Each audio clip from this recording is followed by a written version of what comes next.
Guys, I hope आप सब अच्छे होंगे। मैं भी अच्छी हूँ। आज हमारे घर में सत्यनारायण भगवान की पूजा है, तो मैंने सत्यनारायण गान गाया अर्थात पूर्णिमा का उद्यापन किया मैंने और मेरी सास ने। तो मैं सत्यनारायण भगवान की पूजा के लिए तैयार हो गई। आप सब बताओ मैं कैसी लग रही हूँ। और साथ ही हमने सुंदरकांड के पाठ भी कराए। तो सुंदरकांड के पाठ स्टार्ट हो गए हैं, प्रारंभ हो गए।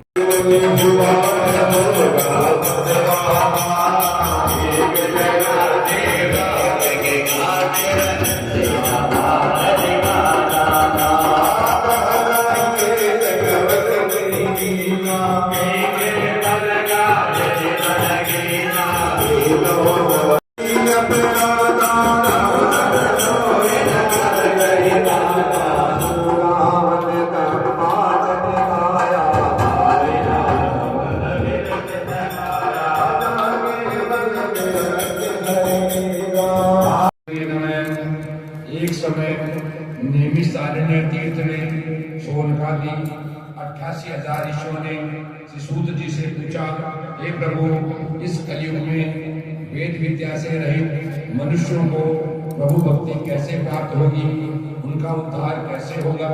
इसलिए हे मुनिश्रेष्ठ, कोई ऐसा तप कहिए जिससे थोड़े समय में पुण्य प्राप्त होवे तथा मनवांछित फल मिले। यह कथा सुनाने की हमारी इच्छा है। श्री सूत जी बोले, हे वैष्णव में पूज्य, आपने सब प्राणियों के हित की बात पूछी है। अब मैं उस श्रेष्ठ व्रत को आप लोगों से कहता हूँ जिस व्रत को नारद जी ने लक्ष्मी नारायण से पूछा था।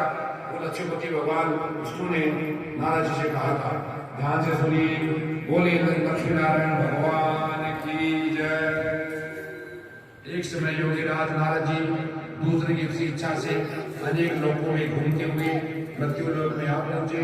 यहाँ अनेक योनियों में जन्मे हुए सभी मनुष्यों को अपने कर्मों द्वारा दुखों से दुखी देखकर सोचा, इस प्रकार से मेरा दुख दूर होगा। ऐसा मन में विचार करके विष्णु लोक को गए। वहाँ श्वेत वर्ण 4 भुजाओं वाले और देवों के देव भगवान नारायण के देवता, जिनके हाथों में शंख है, चक्र है, गदा है और पद्म है, स्तुति करने लगे। शांताकारं भुजगशयनं पद्मनाभं सुरेशं विश्वाकारं गगनसदृशं मेघवर्णं शुभांगं लक्ष्मीकान्तं कमलनयनं योगविद्याधरं वन्दे विष्णु भवभयहरं सर्वलोकैकनाथं। विष्णु बोले, हे नारद जी, आपके मन में क्या है? आपका किस कारण के लिए यहाँ आगमन हुआ है, निसंकोच कहिए। तब नारद मुनि बोले, मृत्यु लोक में सब मनुष्य जो अनेक योनियों में पैदा हुए हैं, अपने अपने कर्मों के द्वारा दुख से दुखी हो रहे हैं। नाथ, मुझ पर दया करते हो तो बताइए, उन मनुष्यों का दुख कैसे दूर होगा? भगवान जी बोले, हे नारद, मनुष्यों की भलाई के लिए उन्हें बहुत अच्छी बात पूछी है। जिस काम के करने से मनुष्य मोह से छूट जाता है, मैं बताता हूँ तुम्हारे बारे में। बहुत पुण्य देने वाला मृत्यु लोक में दुर्लभ व्रत है, सत्यनारायण भगवान का व्रत है, जिसको विधि पूर्वक करके मनुष्य सभी सुख भोग कर मरने के बाद में मोक्ष को प्राप्त होता है। बोले सत्यनारायण भगवान की जय। नारद जी बोले, उस व्रत का फल क्या है? जिसने इस व्रत को किया था उसका विधान क्या है? किस दिन यह व्रत करना चाहिए? विस्तार से बताइए। भगवान बोले, दुख शोक आदि को दूर करने वाला, धन धान्य को बढ़ाने वाला, सौभाग्य तथा संतान को देने वाला, यह व्रत संस्थानों विजय करने वाला है। भक्ति और श्रद्धा के साथ किसी भी दिन मनुष्य सत्यनारायण की शाम के समय ब्राह्मण और बंधुओं के साथ पूजा करे, भक्ति भाव से नैवेद्य केले का फल, घी, दूध और गेहूं का चूर्ण सवाए लगे। गेहूं के भाग में साक्षी का चूर्ण, शक्कर तथा गुड़ लेकर भगवान को अर्पण कर देवे। उसके बाद में बंधु से ब्राह्मणों को भोजन कराए, स्वयं भोजन करे, नृत्य गीत आदि का आचरण करके भगवान का स्मरण करता हुआ व्यतीत करे। यह वक्त मनुष्य की इच्छा निश्चय पूरी होगी। यह मोक्ष का सरल उपाय है। बोली सत्यनारायण भगवान की जय। सूत जी बोले, हे ऋषियों, जिसने उसको क्या था उनका इतिहास क्या था। सुंदर काशीपुरी नगरी में एक अत्यंत निर्धन ब्राह्मण रहता था। भूख और प्यास से बेचैन हुआ नित्य प्रति पर घुमा करता था। ब्राह्मणों से प्रेम करने वाले भगवान ने ब्राह्मण को दुखी देखकर बूढ़े ब्राह्मण का रूप धारण करके उसके पास जाके पूछा, ये ब्राह्मण आप क्यों दुखी हुए पृथ्वी पर घूमते हैं? ये ब्राह्मण सब मुझे बताइए। ब्राह्मण बोला, मैं निर्धन ब्राह्मण हूँ, भिक्षा के लिए पृथ्वी पर फिरता हूँ। भगवान यदि आपको उसका उपाय जानते हो तो बताइए। भगवान के रूप में बने हुए थे, उन्होंने कहा, सत्यनारायण भगवान का मनवांच को देने वाला होता है, तुम उनका पूजन करो, इससे मनुष्य सब दुखों से छूट जाता है। ब्राह्मण को का सारा विधान बताकर पूरे ब्राह्मण का रूप धारण करने वाले भगवान अंदर ध्यान हो गए। जिस वक्त को ब्राह्मण ने बताया, मैं उसको करूंगा, निश्चय करके उस रात में नींद नहीं आई। उठकर सत्यनारायण का विचार करके भिक्षा के लिए गया। उसे भिक्षा में चौगुना धन मिला। उसने शाम को भगवान सत्यनारायण का व्रत किया। ब्राह्मण शब्द को छूकर अनेक बार हुआ, ब्राह्मण हर बात को करने लग गया। इस तरह सत्यनारायण भगवान का व्रत जो करेगा वैसा पापों से छूटकर मोक्ष को प्राप्त होता है। बोलिए सत्यनारायण भगवान की जय। आगे जो बच्चे को सत्यनारायण का व्रत करेगा वह सब दुखों से छूट जाएगा। संसार में ब्राह्मण किया था, हम सुनना चाहते हैं। हे मुनियों, इसी व्रत को किया था सुनो। एक समय ब्राह्मण धन और ऐश्वर्य के साथ बंधु बांधु साहब को प्यार हो गया। उसमें लकड़ी बेचने वाला बूढ़ा आदमी आया, वो बाल लकड़ी को रखकर ब्राह्मण के मकान में गया। प्यास से दुखी लकड़ आ रहा, व्रत करते देखकर ब्राह्मण को नमस्कार कर कहने लगा, यह आप क्या कर रहे हैं? इस वक्त हमने कहा, पूरा करने वाला भगवान का है, किसी के पास भी या सत्य आदि गलती होगी। ब्राह्मण देव के बाद लकड़ा बहुत पसंद हुआ, वो चढ़ना मत ले, प्रसाद खाकर अपने घर में चला गया। लकड़ा ने अपने मन में निश्चय किया कि आज ग्राम में जो धन मिलेगा मुझे भगवान सत्यानारायण करूंगा। जब जाकर के लकड़ी से बढ़कर शहर में धनवान लोग रहते थे, ऐसे नजर में गया। उसको दूसरी लकड़ी से दान चौगुना मिला। तब पूरा लकड़ हरा राम ने पत्ते केले की फली, शक्कर, घी, दही, गेहूं का चूर्ण इत्यादि लेकर भगवान में अर्पण किया। अपने भाइयों का बुलाकर भगवान का पूजन किया और सब सुख होकर वैकुंठ को चला गया। बोले सत्यनारायण भगवान की जय। सूत जी बोले, हे मुनियों, इसकी आगे कथा सुनिए।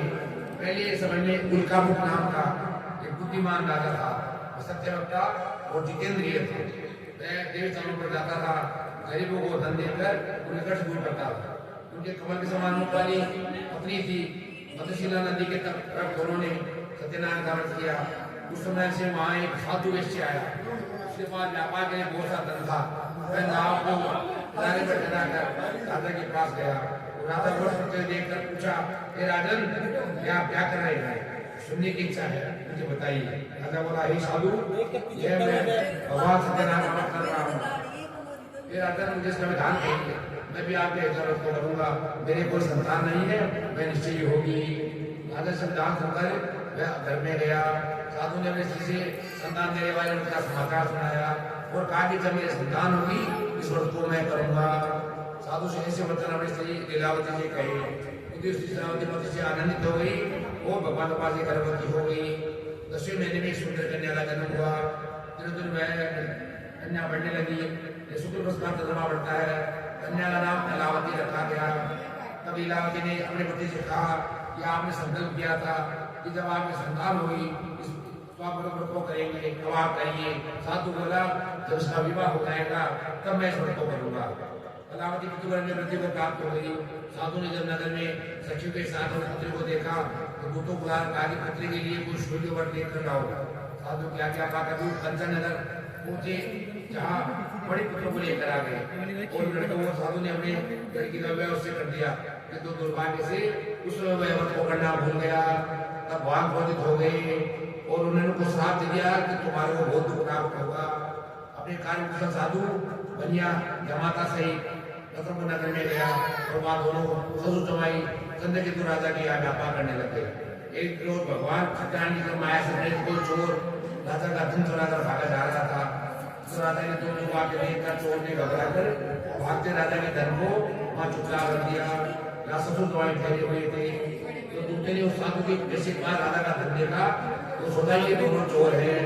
दोनों को बांध कर राजा के पास ले गए और बोले, हे राजन, हम दो चोर पकड़ कर आए हैं, आगे दीजिए। और राजा की आज्ञा से वो कठोर कारावास में डाल दिया गया, उनका सब धन छीन लिया। सत्य भगवान के श्राप के कारण उनको पत्नी भी घर में बहुत दुखी हुई। वो घर को जो धन था उसे तोड़ चुरा करते थे, शारीरिक में मानसिक पीड़ा दुखी अन्य की चिंता से कलावती ब्राह्मण के घर में गई। वहाँ उसने सत्य भगवान का उठा के देखा। रात को घर में आई। माता ने कलावती से कहा कि ये पुत्री कहाँ की, तेरे मन में क्या है? कलावती बोली, ये माता मैंने ब्राह्मण के घर में सत्य भगवान का व्रत देखा है। लीलावती ने परिवार को सहित भगवान सत्यानारायण का पूजन किया और वर मांगा मेरे पति और दामाद सुना जाए। आदि प्रार्थना की कि हम सबका अपना समाप्त हो। जब भगवान ने मुझसे संतुष्ट हो गए, वो राजा का दर्शन लेकर कहा, हे राजन, दोनों में से वो गलती छोड़ दो। राजा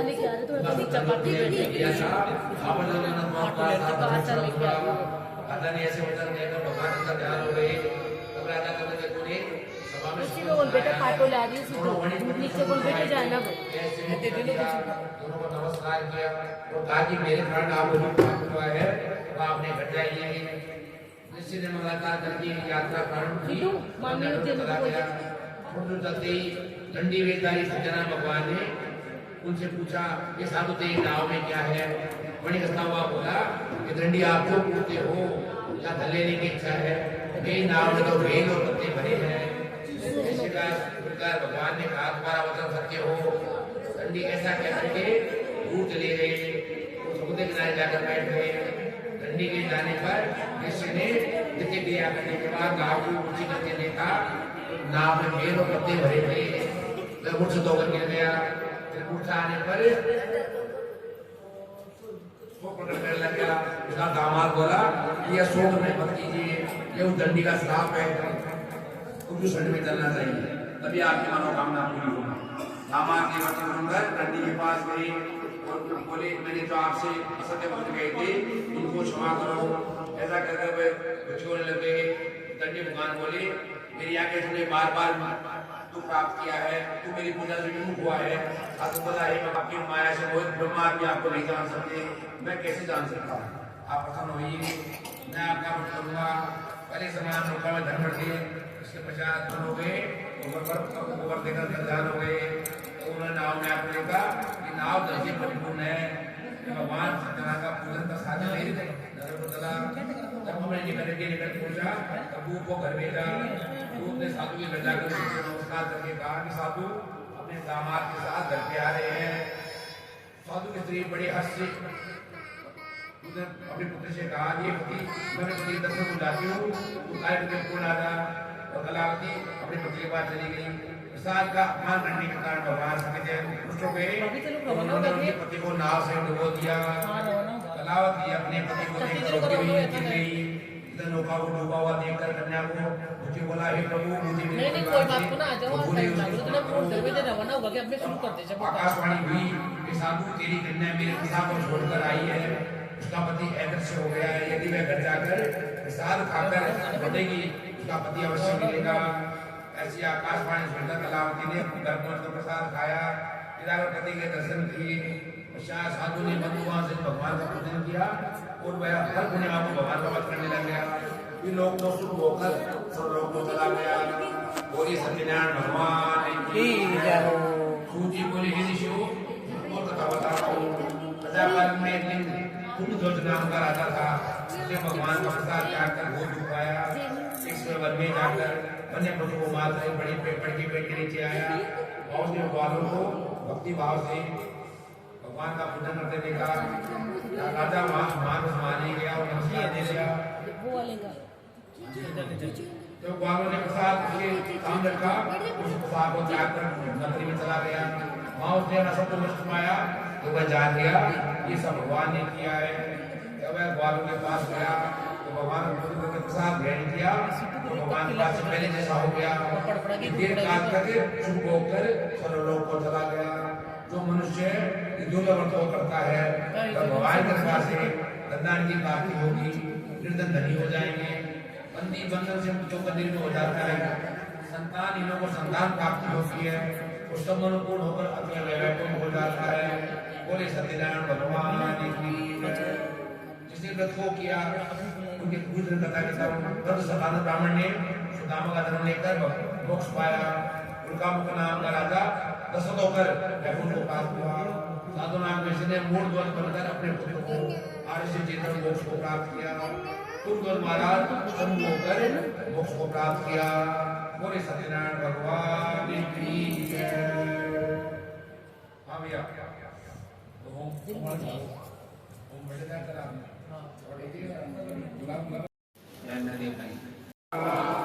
भैरव चंद्रमालाय स्वाहा, भैरव चंद्रमालाय स्वाहा, ओम सूर्याय स्वाहा, ओम चंद्रमसे स्वाहा, ओम भौमाय स्वाहा, ओम बुधाय स्वाहा, ओम बृहस्पतये स्वाहा, ओम शुक्राय स्वाहा, शनिचराय स्वाहा, ओम राहवे स्वाहा, ओम केतवे स्वाहा, ओम ब्रह्मणे स्वाहा, ओम विष्णवे स्वाहा, ओम रुद्राय स्वाहा, ओम लक्ष्मी स्वाहा, ओम सरस्वती स्वाहा, ओम त्र्यंबकाय स्वाहा, ओम इंद्राय स्वाहा, ओम अग्नये स्वाहा, ओम यमाय स्वाहा, दैत्ये स्वाहा, ओम वर्णाय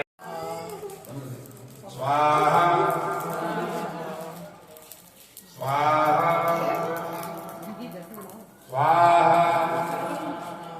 स्वाहा, स्वाहा,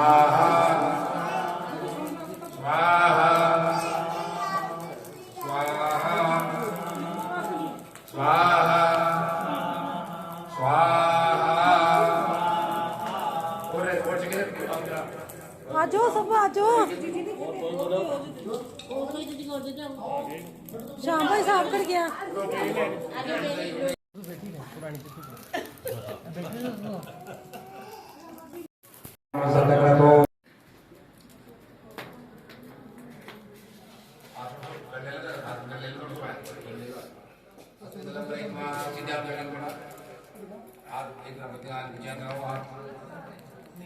बोलो पूर्व उच्चारित पूर्णिमा व्रत उद्यापन हवन कर्मणि संपूर्ण फल प्राप्ति अर्थम पूजन पूर्वकम तद्दिक्पाल देवानाम बलिदान अहम करिष्ये। छोड़ दे तद्दिक्पाले भवन में तक पुष्पाणि समर्पयामि। सब चास जो अच्छा चास जो ऐसा दिशा तो दीपक से चार दिशा से चार कोना से आकाश से पाताल तक दिशा होता है। इंद्र अग्नि करता ब्राह्मणानां भोजन पश्चात वस्त्र दक्षिणा धातु अहम उत्सर्जे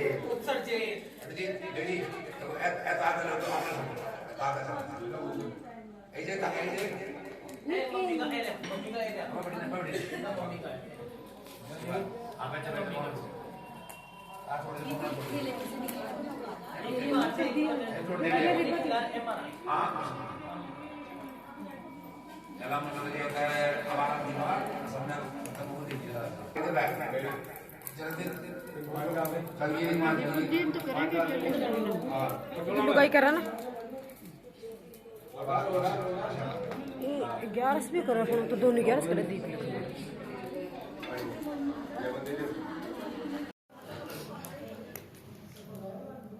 यार दो जल्दी आते वो बढ़ जाएगा मैं मांगे मांगे तो याद बता रहे जल्दी वो बराबर है। जय लक्ष्मी रमणा स्वामी जय लक्ष्मी रमणा सत्यनारायण स्वामी सत्यनारायण स्वामी गणपात हरना ओम जय लक्ष्मी रमणा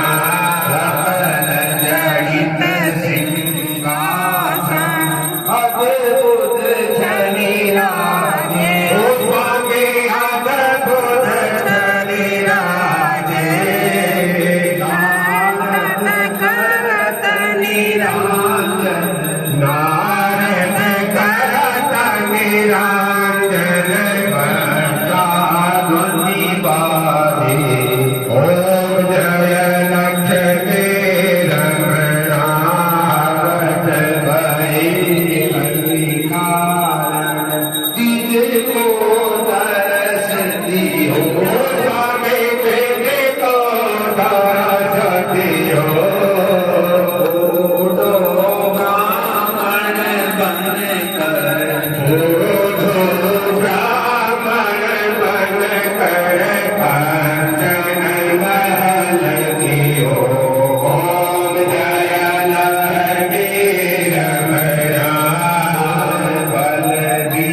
दीदी ओ स्वामी सदा कर दे प्रभु जी शोभन भोग प्रभु जी स्तुति की ओम जय लक्ष्मी रमणा भक्ति के कारण चित चिन्ह रूप धरो स्वामी पल पल रूप धरो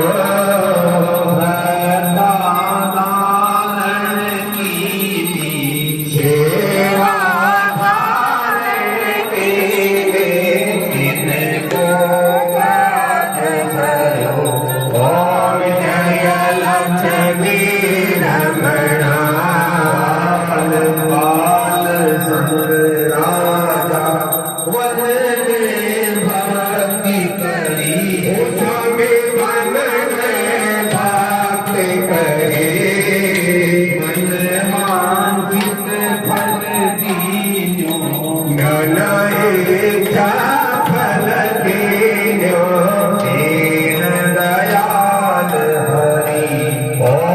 जय लक्ष्मी रमणा प्रसाद समा प्रभु जी शोभन भोग प्रभु जी स्तुति की ओम जय लक्ष्मी रमणा भक्ति के कारण चित चिन्ह रूप धरो स्वामी पल पल रूप धरो भगवान की सेवा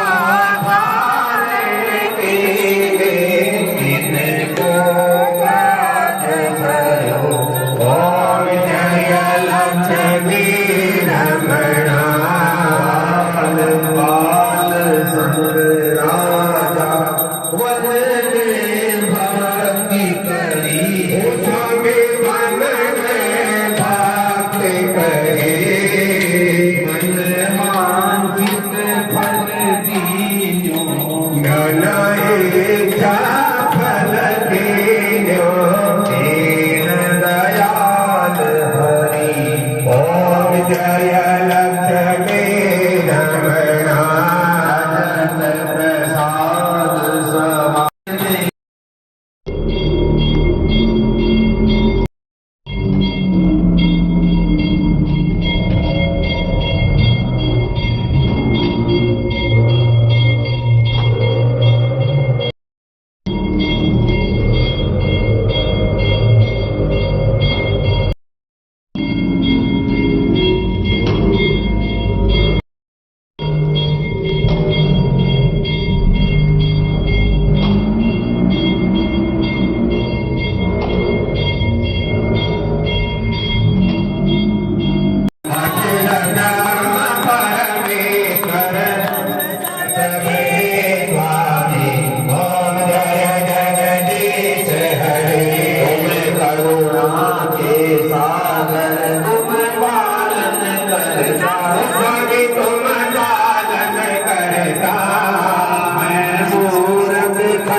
इस प्रकार हमारे यहाँ पूर्णिमा का हवन संपन्न हुआ।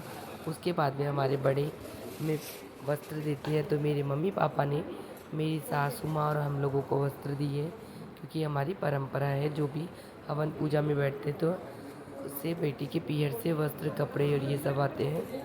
तो इस प्रकार पापा ने इनको भी पैसे वस्त्र दिए, मुझे भी मम्मी ने साड़ी कपड़े ये सब दिए। ये हमारी परंपरा होती है। साथ ही आप लोगों को मेरी वीडियो कैसी लगती है मुझे कमेंट बॉक्स में कमेंट करके ज़रूर बताना। वीडियो पसंद आए तो वीडियो को लाइक और चैनल को सब्सक्राइब भी ज़रूर करना। पंडित जी ने हम दोनों को कहा एक दूसरे को माला पहनाए। फिर इस प्रकार वहाँ पे शादी का प्रोग्राम हुआ। फिर उसके बाद में हमने सासू माँ को प्रणाम किया और हमारे घर के देवी देवता को सभी को प्रणाम करने के लिए हमें पंडित जी ने बोले और मैंने भी माँ सासू माँ को वस्त्र कपड़े दिए और उनसे आशीर्वाद प्राप्त किया कि हमारी जोड़ी इसी प्रकार बनी रहे और इसी प्रकार हम लोग पूजा करते रहे। उसके बाद में ब्राह्मण होते हैं तो 15 जोड़ी ब्राह्मणों को पंडितों को खाना खिलाया और हमारे घर में जितने भी बड़े थे सभी से आशीर्वाद प्राप्त किया। उसके बाद में कुछ हमने फ़ोटो शूट करी। ये हमारा फैमिली पोज है। इसमें मैं, मेरी ननद, मेरी सासू माँ, मेरी दीदी, भाभी सभी के साथ फ़ोटो खींची। ये मेरी सास, मेरी मम्मी, दोनों से आप पहले भी मिल चुके। मैंने दोनों का आशीर्वाद पाया। इसी के साथ ये वीडियो यहीं समाप्त होती है। आप सबको मेरी वीडियो कैसी लगती है मुझे कमेंट बॉक्स में हर हर महादेव जय श्री कृष्णा लिख के ज़रूर बताना। वीडियो पसंद आए तो वीडियो को लाइक करना, चैनल को सब्सक्राइब करना जिससे आने वाली वीडियो का नोटिफिकेशन आप लोगों को प्राप्त हो से। वीडियो देखने के लिए आप सभी का धन्यवाद। हर हर महादेव। मिलते हैं नेक्स्ट वीडियो में।